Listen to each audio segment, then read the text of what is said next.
बाबा बैजनाथ की।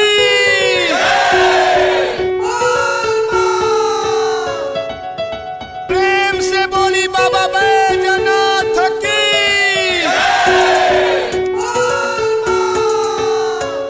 बोल बम के नारा लगा लो पिया, अपना कन्हवा पर कांवर सजा लो पिया।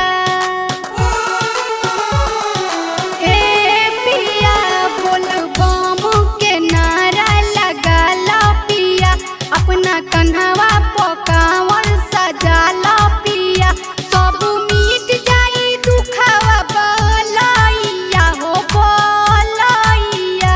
सब सुख मिली बतिया के मानो हो मोर सैया, दुख हर लिहे गौरा के सैया हो परपैया।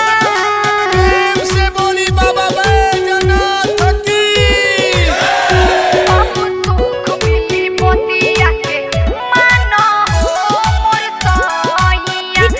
And mixing Ambika studio Kuchaipur.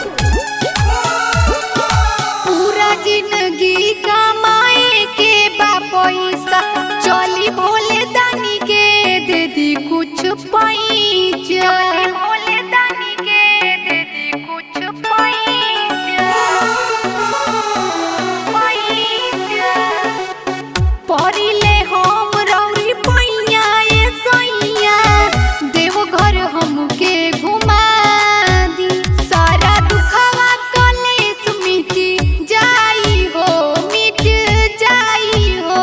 सब सुख दी है गौरा के सैया हो परिपैया।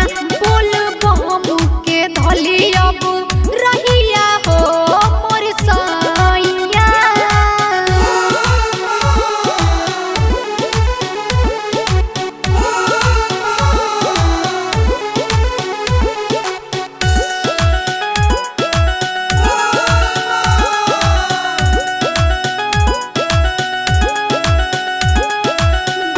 चौहान तो से करेली निहोरा, जे जाला खाली उहाँ भर जाला छोला। जे जाला खाली उहाँ भर जाला छोला।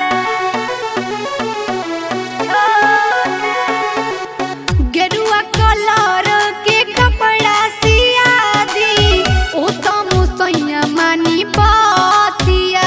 सुख दुखवा के हवे उ संगतिया हो संगतिया। सब सुख दी है गौरा